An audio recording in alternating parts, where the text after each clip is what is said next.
इस वक्त हमारे साथ कुछ आम आदमी पार्टी के कुछ दिग्गज नेता मौजूद हैं जिनसे हम महारैली की तैयारियों और व्यवस्थाओं के बारे में जानेंगे। क्या कुछ तैयारियां की गई हैं रैली की?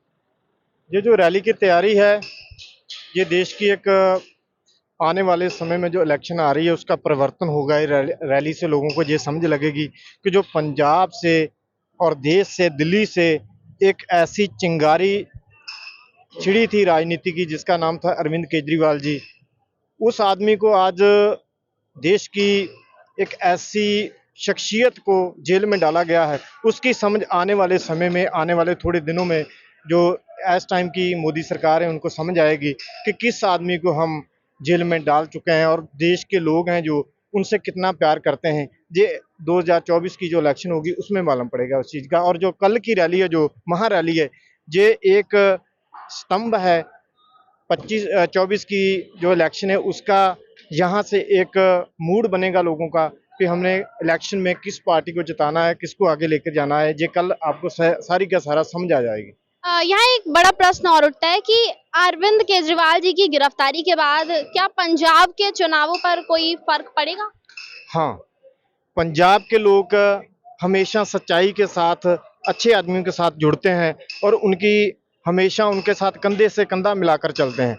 और जो ये तानाशाही की है मोदी सरकार ने, इसका पंजाब के लोग पूरा मुंह तोड़ जवाब देंगे 2024 की इलेक्शन में। और 13 की 13 जो सीटें हैं वो आम आदमी पार्टी, जो इंडिया का गठबंधन है, वो जीतकर इंडिया गठबंधन की झोली में डालेंगे। यहाँ एक बड़ा प्रश्न और उठता है कि एकजुटता की बात हो रही है यहाँ, तो पंजाब से जो लोकसभा सांसद थे, चंडीगढ़ से सुशील कुमार रिंकू जी, उन्होंने अभी जल्दी में बीजेपी ज्वाइन कर ली है। पहले कांग्रेस में थे, फिर आम आदमी पार्टी, अब बीजेपी। इसे लेकर आप क्या कहेंगे? मैम ये तो देखो, जो बिकाऊ लोग होते हैं ना, उनमें से एक था सुशील कुमार रिंकू। जो भाजपा है हर नेता को खरीदने की बात करती है। हमारे और भी कई एमएलए साहबान को ऑफर दी है, 25 करोड़ लो, 30 करोड़ लो। जो बिकने वाले बिकते हैं। जो काफ़ी हमारे विधायक हैं जिन्होंने उसका मुंह तोड़ जवाब दिया कि हम किसी के पैसे के बिकने वाले नहीं हैं। अरविंद केजरीवाल की सोच से, अरविंद केजरीवाल के नाम पे जुड़े हैं हम।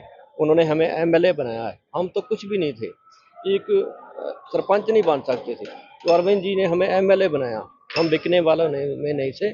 और काफ़ी मुंह तोड़वा हमारे एमएलए साहबान ने जवाब दिया। वो जो बिकने वाले हैं वो मैडम बिके हैं, यही है। इंडी गठबंधन की तरफ से बहुत सारे दिग्गज नेता यहाँ पर मौजूद रहने वाले हैं, तो इसमें एक सवाल ये आता है कि कुछ समय पहले इसी ग्राउंड में केजरीवाल जी ने एक बयान दिया था कि अगर मैं सत्ता में आता हूँ तो सबसे पहले कांग्रेस को जेल में डालूंगा। उसके बाद अब इस एकजुटता को लेकर नहीं, जुड़ता तो मोदी को हराना बहुत ज़रूरी है। जो मोदी एक हिटलर वाला रवैया अपना रहा है देश में। देखो कितने कितने बड़े हमारे मनीष सिसोदिया जी, अरविंद जी, संजय सिंह जी, सभी जो अच्छा काम करते हैं उनको चक के जेल में डाल रहे हैं। तो इसलिए गठबंधन करके कोई हम उस पर मर्ज थोड़ी हो रहे हैं। एक दूसरे का साथ लेकर उनको हराने की बात कर रहे हैं कि अगर मोदी को हराया जाए, हमारे देश को बचाया जाए। इसीलिए हम कांग्रेस के साथ जो मिलजुल के एक तानाशाह जो हिटलर है, जैसे देखो ना, जो पहले जो हिटलर थे सभी लोगों ने साथ देकर उनको देश में से निकाला था। बस यही बात आप है, ये सभी लोग इकट्ठे होके इस हिटलर को भी सत्ता में से निकालेंगे। क्योंकि आपने मोदी जी की बात की, तो 31 मार्च को ही, जैसे कल यहाँ रैली होनी है इंडी गठबंधन की तरफ से, सेम रैली मेरठ में होगी। उसको लेकर आपकी क्या? नहीं, मेरठ में वो तो जो यहाँ पे रैली होनी है, ये तो पूरी इंडिया की होनी है, विरोध में रैली होनी है। जो हमारे सीएम साहब जो जेल में डाला है, वो पूरा जो पक्ष है उस स्टेज में होगा। तो इसमें एक मैसेज जाएगा कि जो हमारे दूसरी पार्टी वाले भी लोग हैं ना, जो एमएलए हैं, जहाँ कोई मंत्री हैं, जहाँ कोई नेतागण हैं, वो मोदी जी के विरोध में हैं। और इस स्टेज में वो बोलेंगे कि जो मोदी जी हैं वो तानाशाही कर रहे हैं हमारे सीएम साहब को। देखो कितने बड़े बड़े फैसले सीएम साहब ने लिए। दिल्ली में पानी की व्यवस्था की है, स्कूलों की व्यवस्था की। अभी पंजाब में इतना सरप्लस कर दिया। पंजाब में अभी तक पंजाब में जितने भी महकमे थे वो प्राइवेट हो रहे थे। लेकिन पहली बार हुआ है कि पंजाब में 1100 करोड़ में एक थर्मल प्लांट प्राइवेट सरकार को दिया। तो बड़े बड़े काम जो अरविंद जी कर रहे थे, मोदी जी को पच नहीं रहे थे, हजम नहीं हो रहे थे। तो इसीलिए हमारे सीएम साहब को धब्बे लगा के, उनको झूठे आरोपों में फंसा के, हमारे कैबिनेट मंत्री साहबाना को जेल में डाल रहे हैं। तो रैली ये एक विरोध में रैली है पूरे इंडिया गठबंधन।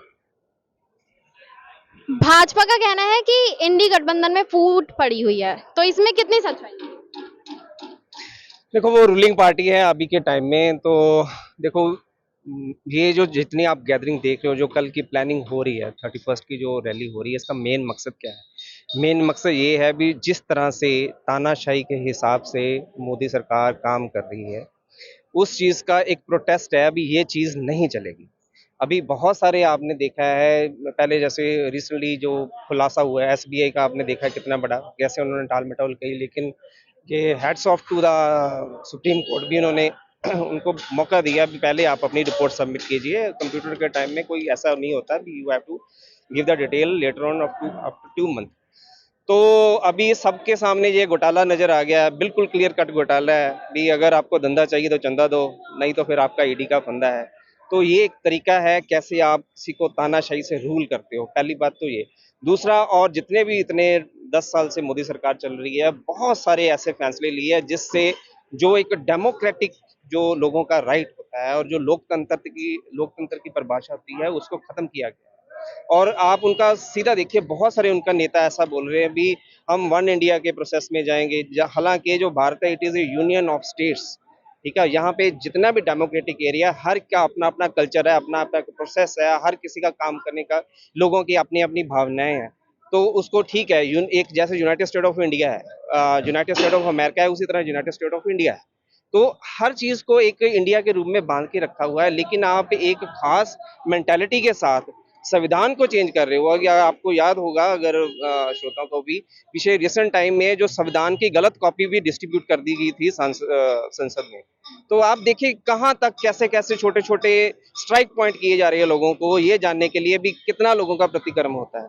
अभी रिसेंटली आपको पता है चुनावी टाइम है, और अरविंद केजरीवाल जो एक आम आदमी पार्टी नेशनल पार्टी बन के निकली है, बहुत छोटे समय में बन के निकली है, उसके नेता को आप जब किसी चीज का प्रूफ नहीं है, उसको आपने अंदर रखा है। अगर ठीक है, चलो ये भी मान लेते हैं, अगर आपके पास प्रूफ है, जो उसका मिडिल पर्सन है, जो अरविंदो फार्मा का जो पर्सन है, वो अभी बाहर घूम रहा है, जिसने सारा मनी ट्रेलिंग है, वो किधर है? जो एविडेंस तो चाहिए ना। ठीक है, आपके पास है तो लोगों को तो एक्सप्लेन करके बताओ ना। वो जिसने मनी की ट्रांसफर की है वो बाहर है, जिसपे दोष लगाए जा रहे हैं, दोष के बिना पे जब तक आप उसको प्रूफ नहीं करते, किसी को आप दोषी नहीं कह सकते। तो आपने उसको पकड़ के अंदर कर रखा हुआ है। तो ये जो जितने लोग इकट्ठे हो रहे हैं, जो रैली का जो मेन मोटिव है ये है भी मोदी सरकार को ये बताना भी लोग अंधे बहरे नहीं हैं। हम लोग, सारा इंडिया का जो लोग हैं, वो आपको बताएंगे भाई, आप जो बोलोगे यस करके नहीं करने होने देगा। ये डेमोक्रेटिक एक कंट्री है, यहाँ आप कैसे कैसे लोगों का लोकतंत्र राइट्स आप खत्म करते जा रहे हो। तो बहुत सारी चीजें हैं, और संविधान को चेंज करने के लिए, और इन डाउट डेफिनेटली अगर ये फिर दोबारा पावर में आते हैं, बाय हुक बाय क्रुक अगर चीज को आते हैं, तो India have to suffer a lot. और बहुत सारे आप रिसेंटली आप रघुरामन राजन की जो एसबीआई के गवर्नर रह चुके हैं पहले के टाइम, उन्होंने भी बोला है भी फॉल्स डेटा बताया जा रहा है, अभी इंडिया शाइनिंग जो डेटा है बिल्कुल फॉल्स बताया जा रहा है। यानी कि जितनी भी गवर्नमेंट एजेंसीज हैं वो अपना गलत डेटा बता के इंडिया शाइनिंग का रूप लोगों को झूठा दिखा रहे हैं। तो this is not going to be done. अभी देखो, जितना अभी अरविंद केजरीवाल की जो अमेरिका ने रिसेंटली प्रोटेस्ट किया अपने संसद में, जर्मन ने बोला है, ठीक है, इन्होंने चलो अपना किया, अभी उनके जो विदेश मंत्री ने उनको बुला के बोला है, लेकिन दुनिया तो अंधी नहीं है ना। अगर मान लीजिए कोई एक बंदा एक सेक्शन गलत है या एक पार्टी गलत है, तो सारी दुनिया अंधी तो नहीं है ना। क्या हो रहा है सबको पता है जी। क्योंकि अभी आपने एक स्टेटमेंट की बात की, तो एक स्टेटमेंट मैं भी रिपीट करना चाहूंगी कि जब अरविंद केजरीवाल जी को गिरफ्तार किया गया, तो अन्ना हजारे जी का एक बयान सामने आया। अन्ना हजारे की तरफ से कहीं ना कहीं अरविंद केजरीवाल एक नेता बन के उभरे, तो उन्हीं ने ये बयान दिया कि मैंने अरविंद केजरीवाल को मना किया था कि वो नीति ना बनाए शराब को लेकर, और अब वो इल्जाम भुगत रहे हैं। आपने अन्ना हजारे की बात की, आप मेरे को ये बताइए, 10 साल हो गए भारत को बहुत जगह पिछड़ा गया। जैसे जो जो एक आंदोलन शुरू हुआ था तब कांग्रेस की गवर्नमेंट थी, तो Anna Hazare as a leader बन के निकले, यही मैदान था, यही सब कुछ था। और बहुत जोशो खरोश से उन्होंने बताया है भी ये दुनिया जो गवर्नमेंट है गलत है, गलत है। 10 इतने टाइम में आपने कभी अन्ना हजारे का बयान सुना कभी? कहाँ वो इतना टाइम क्या क्या कर रहे थे? आपको नहीं लग रहा भी इतने सालों में इतना कुछ हो गया? ठीक है, जो देखो पता क्या होता है, जो जो है ना मोदी सरकार की क्या रूलिंग है, वो अपना इंडिया शाइनिंग का जो झूठा प्रचार है फेस टू फेस दिखा रहे हैं लोगों को। रियलिटी क्या है, जो इकोनॉमिस्ट हैं, जो भी बड़े बड़े लोग हैं, जो थिंक टैंक्स हैं, they people are think we are in grave, हम बहुत बुरी हालात में हैं। तो जो आप जर्नलिस्ट हो, आपको भी पता है रियलिटी क्या है, लेकिन मजबूरी होती है, नहीं बोल सकते। I can understand, but reality क्या है, जो भारत के जो समझदार लोग हैं उनको सच का पता है, वो चला के बोल रहे हैं। मीडिया मीडिया के पास भी आज़ादी थोड़ी ना है, मीडिया के पास भी आज के समय आज़ादी नहीं है, मजबूर है, क्या करोगे आप? तो ये देखिए, अन्ना हजारे इतने टाइम में कभी नहीं बोले।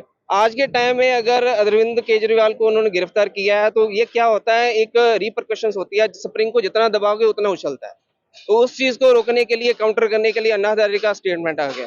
पहले वो एज ए गांधी अपने आप को प्रेजेंट कर रहे थे, I am going to lead the India, ये फलान ढींग ये वो।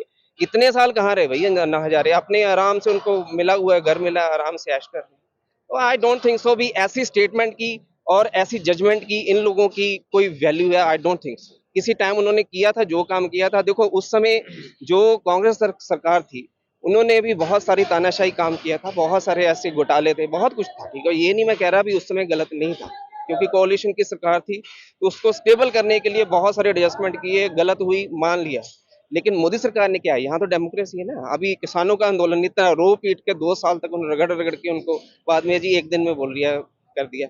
जो प्लानिंग क्या है, टाइमिंग क्या है, यू कैन अंडरस्टैंड। ये लोगों की इतनी शॉर्ट टर्म प्लानिंग नहीं है, वो मोदी सरकार की बहुत लंबी प्लानिंग। ओके, एक लास्ट क्वेश्चन, भाजपा तो अब भी 400 पार के नारे लगा रही है। ठीक है, बोलना चाहिए, बोलने में क्या है? जो इतना बड़ा बड़ा दिखा रहे हैं इंडिया शाइनिंग है, उसमें क्या है? रियलिटी क्या है वो तो है ना। अभी देखो बहुत बहुत बड़ा इशू ईवीएम का भी है। अभी उसको उसके लिए पर्सनली जो मेरा ओपिनियन है, तो उसके लिए भी एक होना चाहिए, क्योंकि एक इलेक्ट्रॉनिक फेस है। अगर आपके पॉकेट में पड़ा हुआ फोन हैक हो सकता है, आपके घर में पड़े हुए लैपटॉप हैक हो सकते हैं, जो गवर्नमेंट एजेंसियों के जो सिक्योर्ड इंटरनेट का होता है वो हैक हो सकते हैं। तो ईवीएम क्या चीज है? और बहुत सारे लोग ये कुछ बता रहे हैं भी ईवीएम कुड बी हैक। तो इस कंडीशन में जो भी होगा आप देखेंगे, एक नया दौर दुनिया देखेगी। ये जो इलेक्शंस होंगे, ये साधारण इलेक्शन नहीं है। आप देखेंगे बहुत कुछ होने वाला है इस इलेक्शन में। तो यहाँ हमने पार्टी के कार्यकर्ताओं से जाना कि क्या कुछ इस रैली में होने वाला है। लोगों के मतलब इनके मुताबिक तो इस रैली में कल बहुत कुछ बड़ा होने वाला है, और हो सकता है कि इस रैली से विपक्षी गठबंधन को फायदा भी हो। क्या फायदे होंगे, क्या नुकसान होंगे, ये देखना होगा। तब तक हमारे साथ जुड़े रहिए।